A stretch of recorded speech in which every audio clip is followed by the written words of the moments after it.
This is Alex Hetler and Ermin Eckert's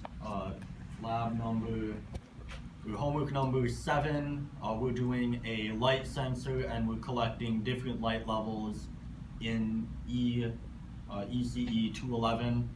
We're going to be doing with both lights on and the window open, the window closed and both lights on, one side on while the other side's off, and vice versa. And then when both lights are off and the window's closed, so there should be almost no light. And we're going to be using data from a lux sensor that I downloaded on my phone, and we're also using a lux sensor that we built on the PIC using a voltage divider and a variable resistor based on lux. A few precautions that we took while we were doing this is we made these wires long, so the light from the PIC itself should be minimized in the effects that it has reaching one versus the other. And we also made them as close as possible. This is the sensor on the phone, this is the sensor, so they should be close enough, and it should minimize shadows. Something that might throw it off is when we're recording it, we might have to lean over one or the other, so that might throw the readings off a little, but they're pretty close either way. So the first is both lights on and the window open. So we got about 380 on the phone.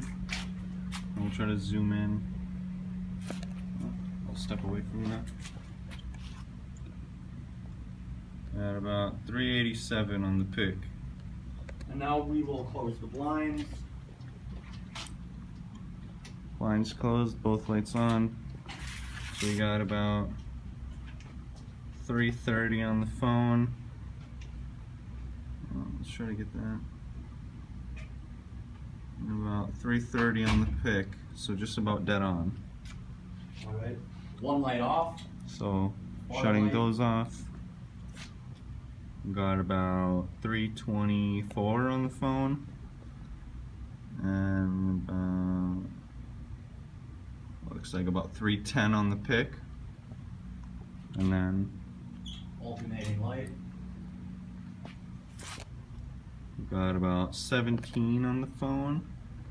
Let's see on the PIC.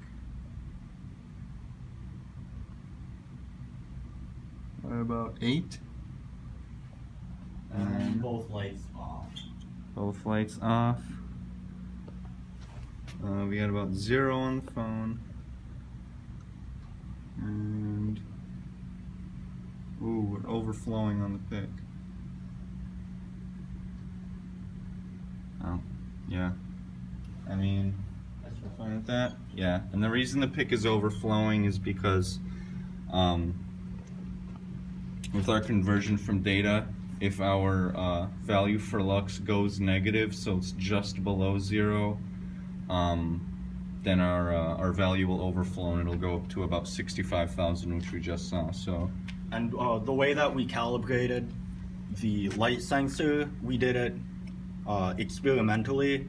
So we got light data from the phone and the light sensor both.